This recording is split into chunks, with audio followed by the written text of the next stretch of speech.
اور عدالتوں کے پاس بھی نہیں ہے. جج اپنی بیوی کو طلاق دے سکتا ہے, دوسروں کی بیویوں کو طلاق نہیں دے سکتا. اب وہ اہل حدیث لوگ بولتے ہیں خلا طلاق تھوڑی ہے. بھائی جو بھی ہے نکاح نہیں ختم کر سکتا. نکاح ختم کرنے کا حق کس کے پاس ہے؟ مرد کے پاس. یہ قرآن کے الفاظ ہیں, او بیدہ عقدۃ النکاح. اللہ نے شوہر کو یہ کہا ہے کہ اس کے پاس نکاح کی گرا اسی کے ہاتھ میں. اب اہل حدیثوں نے بھی وہ انجینئر والی باتیں شروع کر دی ہیں. ایک تو اہل حدیثوں میں پتہ ہی نہیں چلتا ان میں کوئی ریلائبل مفتی ہے کون کوئی. اور میں نے پورا مدلل دلائل سے کلپ ریکارڈ کروایا, اس کا کوئی جواب نہیں دے رہے. فوراً بس ان کے پاس ایک ہی منجن ہوتا ہے, یہ تو حنفی ہیں, یہ تو مقلد ہیں. بھائی جب ہم اہل حدیث سے بات کریں گے کہ تو حنفیت کی بات نہیں کرتے, پھر ہم آپ کے سامنے ہم قرآن و سنت کے دلائل دیں گے. دیکھو جب میں کسی ایتھیسٹ سے کے سامنے خدا کے وجود کے دلائل دوں گا تو قرآن سے تھوڑی دوں گا, میں تو سائنس سے دوں گا, کیونکہ وہ کہاں قرآن کو مانتا ہے. تو اہل حدیث تھوڑی فقہ حنفی کو مانتے ہیں کہ میں ابو حنیفہ کے قول پیش کروں. جس چیز کو وہ مانتے ہیں میں وہاں سے دلیل دوں گا. اہل حدیث کہتے ہیں ہم قرآن و حدیث کو مانتے ہیں, تو جب میں اہل حدیث سے خطاب کروں گا تو دلیل کہاں سے دوں گا؟ قرآن و حدیث سے.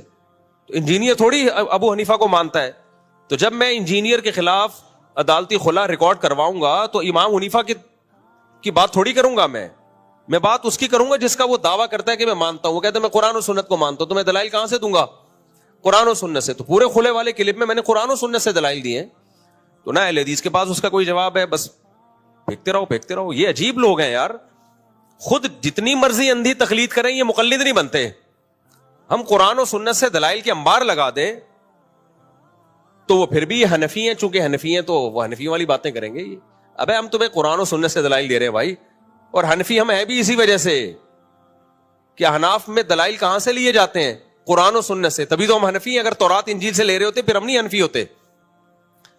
اور امام حنیفہ کو اگر کوئی حدیث نہیں پہنچی تو کوئی ایسی پرابلم کی بات نہیں ہے, ہمارے اندھی تقلید ہے ہی نہیں. بعض چیزوں میں اگر ہمیں پتہ چل گیا امام صاحب تک حدیث نہیں پہنچی تھی تو ہم نے ابو حنیفہ کے قول لیا ہی نہیں اس میں, تو اندھی تقلید کہاں سے ہو گئی ہے؟ تو وہ پہلے ہی ہم چھوڑ چکے ہیں. وہ آپ کے مشورے پہ ہمیں چھوڑنے کی ضرورت نہیں ہے. یہ کہتے ہیں ہمارے مشورے سے چھوڑو. نہیں بھائی, ہمارے ایک اکابر کا سلسلہ ہے, علماء ہے, انہوں نے پہلے ہی چھوڑ دیا. اس میں جب دیکھا کہ بھائی اس میں امام صاحب کے پاس دلیل نہیں ہے تو چھوڑ دیا امام صاحب کا قول. تو یہ سارا پروپیگنڈا امام صاحب تک ہو سکتا ہے حدیث نہ پہنچی ہو.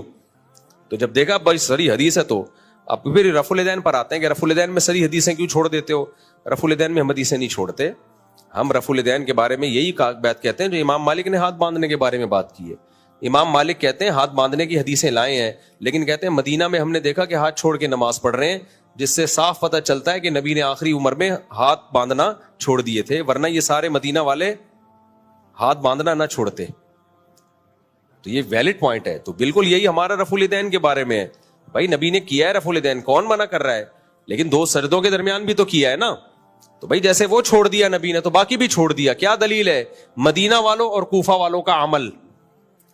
اہل کوفہ کے بارے میں صحیح سند سے ہے کہ وہ رفع الدین نہیں کرتے تھے, اور مدینہ والوں کے بارے میں امام مالک کی گواہی ہے کہ وہ رفع الدین نہیں کرتے تھے. تو وہ سارے حدیث کے منکر ہو گئے. تو نبی کی آخری نماز تو کوفہ اور مدینہ ہی میں گئی ہے. کوفہ میں اس لیے کہ حضرت عمر نے عبداللہ بن مسعود کو کوفہ بھیجا, پھر حضرت علی نے کوفہ کو دارالخلافہ بنایا, 1400 صحابہ کو لے گئے. تو علم کا مرکز کوفہ اور مدینہ یہ دو جگہ تھی. تو جب صحیح سند سے ثابت ہو گیا کہ کوفہ والے بھی نہیں کر رہے اور مدینہ والے بھی نہیں کر رہے, تو اٹ مینز کہ نبی نے آخر میں یہ عمل چھوڑ دیا. تو اور سب سے بڑی بات, امام بخاری کے شاگرد ہیں امام ترمذی. امام ترمذی جب رفع الیدین کرنے کی حدیث لے کر آئے تو کہنے لگے وہ بھی یقول بعض اہل العلم من اصحاب النبی, یہی بعض صحابہ کا قول ہے اصحاب علم ہے کہ رفع الیدین کرنا چاہیے. لیکن جب رفع الیدین نہ کرنے کی حدیث لے کر آئے عبداللہ بن مسعود کی تو کہتے ہیں وہ بھی یقول غیر واحد من اہل العلم من اصحاب النبی, یہی صحابہ میں بہت سارے اہل علم صحابہ کا مذہب ہے. یہ کسی حنفی کی گواہی نہیں ہے, یہ امام بخاری کے شاگرد امام ترمذی کی گواہی ہے. سمجھتے ہو؟ اور امت کی میں من حیث الامہ اگر دیکھا جائے, اہل سنت کی بات کر رہا ہوں, سنیوں کی جو قرآن و سنت کو حجت مانتے ہیں, تو ہر دور میں رفع الیدین نہ کرنے والے کرنے والوں سے زیادہ رہے ہیں. تو امت اتنی بڑی گمراہی پہ کیسے جمع ہو سکتی ہے؟ لہذا ہمارے خلاف وہ حدیثیں پیش کرنا بخاری کی کہ دیکھو نبی نے رکوع میں جاتے ہوئے کیا ہے اور رکوع سے اٹھتے ہوئے کیا ہے رفع الیدین, یہ حدیثیں ہمارے خلاف اس لیے حجت نہیں ہے کہ ہم ان حدیثوں کے منکر نہیں ہیں. ہمارا یہ دعویٰ ہی نہیں ہے کہ نبی نے کیا ہے, نبی نے نہیں کیا. ہمارا یہ دعویٰ ہے بھائی کیا ہے, چھوڑ دیا ہے آخر عمر میں, اور اس پہ قرائن ہے, بہت واضح قرائن ہے. اور سب سے بڑی بات یہ کہ کیا تو دو سردوں کے درمیان بھی ہے نا. سنن نسائی کی بالکل صحیح حدیث ہے. علامہ ناصر الالبانی نے اس حدیث کو صحیح کہا ہے. اور کمال کی بات یہ کہ علامہ ناصر الالبانی اس حدیث کی بیس پہ دو سردوں کے درمیان رفع الیدین کے قائل بھی تھے. تو ہم اہل حدیث سے کہتے ہیں جو ان دو سردوں کے درمیان آپ رفع الیدین کیوں نہیں کرتے, جو اس کا جواب ہے وہ باقی رفع الیدین میں بھی ہمارا وہی جواب ہے. اب یہ مسئلہ اتنا سنگین نوعیت کا نہیں ہے کہ رفع الیدین پہ میں اتنا ٹائم لگاؤں, لیکن ہمارے اہل حدیث بھائیوں نے اس کو ایسا ایمان کفر کا مسئلہ بنا دیا ہے. ایمان کفر کا مسئلہ تو بنایا انہوں نے, ہم نے تھوڑی بنایا ہے مسئلہ. ہم تو صرف جواب دے رہے ہیں کہ ہم اتنے بے وقوف ہیں نہیں جتنے آپ کو نظر آتے ہیں, ٹھیک ہے نا. اور ویسے بھی ایک بات بتاؤں, امام حنیفہ کی رائے اگر کہیں کمزور تھی نا تو ان کے شاگردوں نے ان کی مخالفت کی ہے اس میں. جن مسئلوں میں امام ابو حنیفہ کے شاگردوں نے امام حنیفہ کی موافقت کی ہے وہ بہت مضبوط قول ہوتا ہے, کیونکہ وہ خود مجتہد تھے. ایک تہائی مسائل میں کہا جاتا ہے, ایک تہائی یا دو تہائی, جس میں امام ابو یوسف اور امام محمد نے امام حنیفہ کی مسائل میں خلاف گئے ہیں. تو جن مسائل میں یہ تینوں امام جمع ہو جائے نا تو یہ بہت مضبوط رائے ہوتی ہے. پھر تو رفع الیدین نہ کرنے میں امام محمد کا بھی وہی موقف ہے اور امام ابو یوسف کا بھی وہی موقف ہے جو امام حنیفہ کا موقف ہے. ان کے تو سفر بھی مکہ مدینہ ہوئے تھے اس دور میں, یہ سب امام مالک سے مل کے آئے ہیں. وہاں جا کے تابعین تبع تابعین کی نمازیں انہوں نے اپنی آنکھوں سے دیکھی ہیں. ان کے بارے میں یہ کہنا کہ ان کو رفع الیدین کی حدیث ہی نہیں ملی ہوگی, او بھائی صاحب یہ ان دور کے لوگ ہیں جو تابعین کو نمازیں پڑھتے ہوئے اپنی آنکھوں سے دیکھ رہے ہیں. امام حنیفہ تو تابعی تھے, اور چلو نہیں فرض کر لو تابعی نہیں تھے تو تابعین کو تو دیکھا تھا نا آپ نے. ہزاروں تابعین جو صحابہ کے شاگرد تھے ان کو اپنی آنکھوں سے نمازیں پڑھتے ہوئے دیکھا ان لوگوں نے. یہ تو سندوں کے محتاج ہی نہیں تھے, ان کا تو علم مشاہدے پر مبنی تھا. تو اس مسئلے کو اہل حدیث نے بہت بڑھا لیا, رفع الیدین کے مسئلے کو ایمان کفر کا مسئلہ بنا لیا ہے. تو ٹھیک ہے, اختلافی مسئلہ ہے, آپ کر لو, ہمیں کوئی پابندی نہیں ہے. جو نہیں کر رہا تو اس کو آپ یہ کہنا کہ سنت کا منکر ہے, اندھا مقلد ہے, تو یہ آپ کی باتیں ہیں جو آپ کے لوگ اس سے متاثر ہوتے ہیں. علمی دنیا میں اس کی کوئی حیثیت نہیں ہے. دوسرا اس میں گڑبڑ ایک یہ بھی کرتے ہیں کہ اہل حدیث لوگ امام بخاری کی ایک الگ سے رسالہ ہے جزء رفع الیدین, وہ بخاری نہیں ہے. جیسے الادب المفرد امام بخاری کا ایک الگ رسالہ ہے, اس کی حدیثیں بخاری کی ٹکر کی نہیں ہے, وہ ایک الگ رسالہ ہے, اس میں صحیح بھی ہے, ضعیف بھی ہے, حسن بھی ہے, ہر طرح کی ہے. تو اسی طرح امام بخاری کا ایک رسالہ ہے جزء رفع الیدین, وہ بخاری نہیں ہے. تو لوگ کیا کرتے ہیں کہ ان کی حدیثیں جب وہ پیش کرتے ہیں تو اس پہ بھی بخاری کا لیول لگا کے چلا دیتے ہیں کہ دیکھیں امام بخاری نے یہ روایت نقل کی ہے. لوگ سمجھتے ہیں یہ بخاری میں, حالانکہ وہ بخاری میں نہیں ہوتی. وہ ایک الگ رسالہ ہے امام بخاری کا جو بخاری کے ٹکر کا نہیں ہے, اس میں ہوتی ہیں وہ. تو مسئلہ اتنی سنگین نوعیت کا نہیں, ان لوگوں نے بنا دیا بہت زیادہ اس کو. تو بات کیا کر رہا تھا میں, ہاں تو وہ خلا کی بات کر رہا تھا. انہوں بھائی نے طلاق کا مسئلہ پوچھا نا, تو خلا وہ میرا پورا کلپ گیا ہے. وہ ابھی بیچارے وہ زبیر صاحب ہیں, وہ خلیل الرحمان صاحب کیا نام ہے, قاری خلیل الرحمان, ان کا بھی کلپ آ گیا کہ عدالت بھی خلا دے سکتی ہے, خلا عورت کا رائٹ ہے. رائٹ کا یہ مطلب کہ جب چاہو عورت لے سکتی ہے, گناہگار ہوگی لیکن ہو جائے گا خلا. پھر وہ حافظ احمد صاحب ہے, ان کا بھی, میں تو ان لوگ کو بڑا پڑھا لکھا سمجھتا تھا, کیا حافظ زبیر احمد, میں نے کہا یہ کس طرح کی باتیں کر رہے ہیں, بالکل ہی سطحی باتیں اور دلائل بھی سطحی. تو میرا کلپ چلا ہے, اس کو بھی چلائیں آگے, کیونکہ لوگ اس سے گھر ٹوٹ رہے ہیں بھائی. اس سے مجھے کوئی اہل حدیث سے کوئی بغض نہیں ہے, لیکن گھر ٹوٹ رہے ہیں اس سے, بیڑا غرق ہو رہا ہے. عورتیں اٹھ کے جا رہی ہیں دال سے, ٹھک ٹھک ٹھک. گرل فرینڈ بوائے فرینڈ میں فرق کیا رہ گیا میاں بیوی اور گرل فرینڈ بوائے فرینڈ میں, اگر عورت کے پاس بھی یہ رائٹ ہے. شریعت نے عدالت کو اتنے اختیارات دے دیے کہ ہماری بیویاں بھی ہمارے نکاح سے جب چاہیں خارج کرتے ہیں. بھائی تم کہاں سے آئے ہو یار تم. تو خلا دو طرفہ معاہدہ ہے, حدیث سے بھی پتہ چلتا ہے اور یہ معاہدہ ہے قرآن سے بھی پتہ چلتا ہے, اجماع امت سے بھی پتہ چلتا ہے. تو اس لیے کبھی بھی ان چیزوں دلائل کے نا اس سے متاثر نہ ہوا کریں, اس کی صرف الفاظوں کے بکھیڑوں سے. ڈیپ میں جا کے طلاق ثلاث پہ جب میں بات کرتا ہوں قرآن و سنت کے حوالے دیتا ہوں, صحابہ کے حوالے دیتا ہوں. وہ میرا کون سا تفسیر کے لیکچر میں, میرے جو تفسیر کے لیکچر ہے نا مفتی طارق مسعود اسپیچز, اس میں لیکچر نمبر 100 سے لے کے 107 تک 7 لیکچر صرف 3 طلاق کے مسئلے پر ہیں. 2 اور 2 4 کی طرح دودھ کا دودھ پانی کا پانی کیا اس مسئلے میں. میں نے کہ دیکھو قرآن کیا کہہ رہا ہے, حدیث کیا کہہ رہی ہے, صحابہ کیا کہہ رہے ہیں. سب یہی کہہ رہے ہیں اکٹھی 3 طلاقیں 3 ہوتی ہیں, بالکل کلیئر کر دیا اس میں. وہ سن لو آپ جا کے, وہ آپ دیکھتے نہیں ہو پھر باتیں کر رہے ہو بیٹھ کے. تو اس جواب میں کیا ریکارڈ کرواتے ہیں اہل حدیث لوگ, یہ مسئلہ اجماعی نہیں ہے, فلاں نے بھی لکھا ہے اس میں اختلاف ہے, فلاں نے بھی لکھا ہے اس میں اختلاف ہے. او بھائی صاحب, قرآن و سنت کا حوالہ دو یار. پہلے بتاؤ قرآن میں کہاں لکھا ہے کہ 3 اکٹھی 1 ہوتی ہیں, پھر حدیث بتاؤ, حدیث کا لفظ بلفظ ترجمہ کرو, اس ترجمے میں گڑبڑ اپنی طرف سے الفاظ بعد میں ایڈ کر لینا, پہلے جو ترجمہ ہے نا وہ کرو. تو ترجمہ میں ایسا کہیں بھی نہیں ہے کہ اکٹھی 3 طلاقیں 1 ہوتی ہیں. تو خیر کہاں سے کہاں بات چلی گئی. تو عورت کو اس لیے قبولنے کا حق نہیں ہے کہ یہ رائٹ اللہ نے نکاح ختم کرنے کا کس کو دیا ہے, مرد کو. یہاں سیکولر لبرل لوگ اعتراض کرتے ہیں, لبرل انٹیاں, لو بھائی ہمیں تو اسلام نے دبایا ہوا ہے, سارے حقوق کس کو دے دیے, مردوں کو دے دیے. بھائی یہ اللہ نے آپ کے فائدے کے لیے مرد کو طلاق کا رائٹ دیا ہے, کیونکہ اگر آپ کو بھی رائٹ دے دیا جاتا نا تو پھر آدمی آپ کو گرل فرینڈ کے طور پر, آپ اس کا بیہیویئر آپ کے ساتھ گرل فرینڈ کے طور پر, اس کو پتا ہوتا ہے کہ کبھی بھی چاہے مجھے چھوڑ کے جا سکتی ہے. وہ ٹائم پورا کرتا, ٹائم پاس کرتا, ٹیشو پیپر کی طرح یوز کرتا آپ کو. وہ جیسے گورے کرتے ہیں, گورے 50 سال میں شادی کرتے ہیں اور بڑی وفا بتاتے ہیں, ایکچولی ہم کتنے اچھے ہیں, دیکھو ہم نے جب شادی کی تو نبھایا ہے. کمبختو تم 50 سال کے بڈھے ہو کے نبھا کے کیا تیر مار دیا تم نے یار. تو ہم ہمارے لونڈے لپاڑے جو 18 سال میں شادیاں کر کے زندگی بھر نبھاتے ہیں, ایسے یہ دیکھو لونڈا بیٹھا ہوا ہے, کتنے سال میں تمہاری شادی ہوئی تھی, 21, دیر ہو گئی, فائدہ نہیں ہے. ہماری بھانجی سے ہی نکاح ہوا ہے اس کا, اس کی بھی عمر کم تھی, یہ 21 سال کا, وہ میرا خیال ہے 17-18 سال کی ہوگی. تو ماشاءاللہ اللہ برکت دے, یہی تو عمر ہے شادی کی, جذبات ہوتے ہیں, محبت ہوتی ہے. یہ لبرل سیکولر لوگ بیڑا غرق ان بیچاروں کا, نہ اولاد نہ محبتیں, بڈھے بڈھے ہو کے کم وقت شادی کر کے تیر مار رہے ہوتے ہیں بیٹھ کے. تو اب اگر اللہ نے اس کی بیوی کو بھی رائٹ دیا ہوا ہوتا, 3 سال بھی بمشکل نکالتا ہی ہے. اب کتنے سال کا ہے بھائی, 2 دانت کا ہو گئے, اچھا.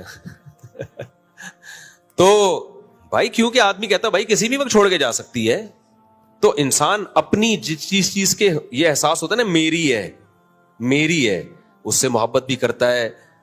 تبھی تو کرائے کے مکان کا بیڑا غرق کیا جاتا ہے, اور اپنے مکان کو کیسا بنائے.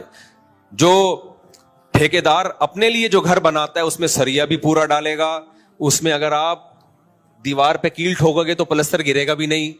دوسرے کے لیے جو بنائے گا اس کا دیکھا کیسے بیڑا غرق کرتا ہے. کرایہ دار کو گھر دو, بیڑا غرق کر کے بیڑا غرق کر دے گا وہ.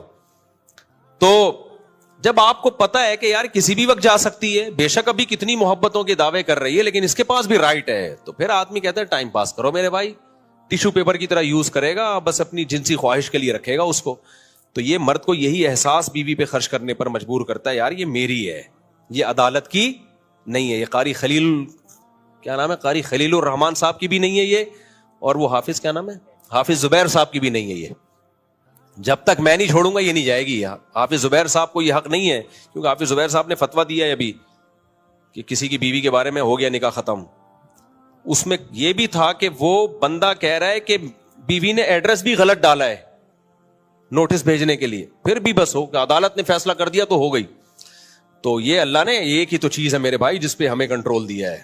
ہاں اگر آپ ظلم کر رہے ہیں تو ظلم میں کورٹ کو تنسیخ نکاح کا حق حاصل ہوتا ہے. اس کے بیسک رائٹ ہی پورے نہیں کر رہے, کیونکہ وہ رکھیل تو نہیں ہے نا, ہے تو بیوی. تو آپ اگر بیسک رائٹ پورے کر رہے ہو پھر کوئی نہیں چھڑا سکتا آپ کو اس سے. کسی کے باپ, خدا نے, کسی ماں نے ایسا کوئی بچہ آج تک کوئی جج جنا ہی نہیں ہے. کسی ماں نے آج تک کوئی ایسا جج جنا نہیں ہے جو آپ کا نکاح ختم کرا دے. اگر ختم کرائے گا تو پاکستان کے قانون میں ہوگا, خدائی قانون میں وہ ختم نہیں ہوگا. اس لیے کورٹ سے جب کوئی عورتیں خلا لے کے آتی ہیں اور آپ سے شادی کریں تو آپ فوراً شادی نہ کر لیا کریں, اس خلا کے پیپر کو کسی مستند دارالافتاء میں بھیجیں, مستند, کہ یہ خلا صحیح ہوا بھی ہے کہ نہیں ہوا. تو ورنہ کسی کی بیوی سے شادی کرنے سے شادی ہوتی نہیں ہے, زنا کا گناہ ملتا ہے. تو کیا بات چل رہی تھی میرے بھائی, تو یہ شکر کرو اللہ نے مرد کو رائٹ دیا ہے. تو وہ رائٹ دینے کی وجہ سے ہی مرد, پھر وہ اس میں خواتین کہتی ہیں پھر مرد کو بھی جو رائٹ دے دیا تو ہم کیوں وفا کریں, وہ بھی تو جب چاہے چھوڑ سکتا ہے. اللہ کو پتا تھا کہ یہ اتنی آرام سے نہیں چھوڑے گا, اس میں برداشت زیادہ ہے. اور جب کوئی انسان کو بتا دیا جائے یہ تمہاری اپنی ہے تو پھر اس کو چھوڑنا بھی بہت مشکل ہوتا ہے. اس کو چھوڑنا بھی کیا ہوتا ہے, مشکل. دیکھو آپ کے پاس ایک لینڈ کروزر ہے, آپ کو ہر وقت یہ حق ہے کہ آپ مجھے گفٹ دے دیں, آپ دے دو گے؟ چابیاں پکڑا دیں گے, آپ دو, آپ کو پتا ہے میری چیز ہے بھائی, میں کیوں دوں مفتی صاحب کو, اور میں بھی نہیں دوں گا اگر میرے پاس ہوگی. کیا خیال ہے بھائی؟ تو جب آدمی کو پتا ہوتا ہے نا میں اپنی بیوی چھوڑوں گا, تو اس کو پتا ہے خالی چھوڑوں گا نہیں, دوسرا قبضہ کرے گا اس پہ, ٹھیک ہے نا, دوسرا شادی کر لے گا اس سے.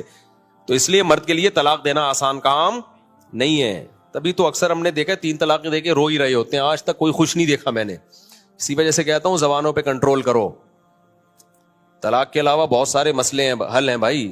طلاق پہ تو بہت اینڈ میں آتا ہے, اور 3 طلاقوں کو ناجائز بھی اسلام نے اسی وجہ سے قرار دیا کہ اپنے پاؤں پہ خود ہی کلاڑے مت مارو. اور کوئی سوال؟ جی حضرت.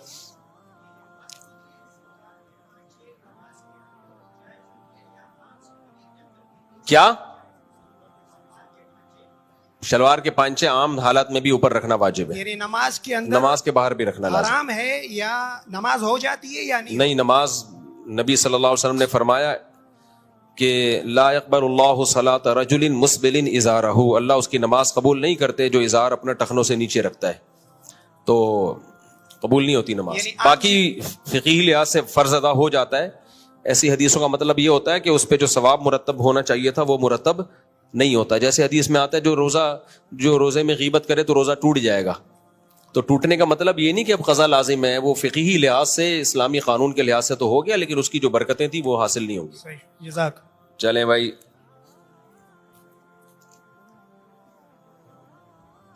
ایک شخص جو نہ نماز پڑھتا ہو نہ روزے رکھتا ہو, اس کو زکوٰۃ دینا کیسا ہے؟ جائز ہے, لیکن کوشش کریں دیندار لوگوں کو دیں.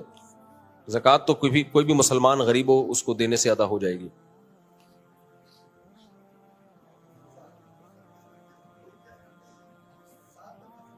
ہاں, صدقہ کرتے ہوئے کہہ رہے بھائی کہ لوگ 7 دفعہ سر پہ سے گھماتے پھر کرتے ہیں, جائز نہیں ہے. آپ بس دل میں نیت کر لیں کہ میں صدقہ دے رہا ہوں, اور اللہ تو میری مصیبتوں کو, پریشانیوں کو اس سے دور کر دے. کوئی بیمار ہے, صدقہ کرنا چاہ رہے ہیں, اللہ میں صدقہ کر رہا ہوں تو میرے بیمار کو تو ٹھیک کر دے. ایک دعا ہے, اس کو گھمانا ویسے یہ بیکار بات ہے. السلام علیکم. اگر عورت نے روزہ رکھا اور مینسز ہو گئے تو روزہ توڑ سکتی ہے؟ جی, جب عورت کو نے روزہ رکھا اور مینسز آ گئے روزے کے دوران تو روزہ ٹوٹ گیا, اس کا کھانا پینا شروع کر دے وہ.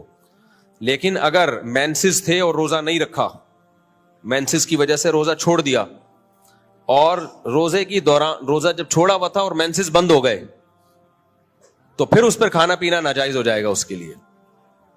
اگرچہ روزہ تو نہیں ہوا, کیونکہ صبح صادق سے تو روزے نہیں ہے نا, دوپہر 12 بجے مینسز بند ہو گئے, تو چونکہ پاک ہو گئی ہے تو اب اس کو روزے داروں کی طرح رہنا لازم ہو گیا ہے. تو اب اس کے لیے کھانا پینا جائز نہیں ہے, لیکن یہ روزہ قضا کرنا پڑے گا, کیونکہ صبح سے تو روزہ نہیں تھا نا اس کا.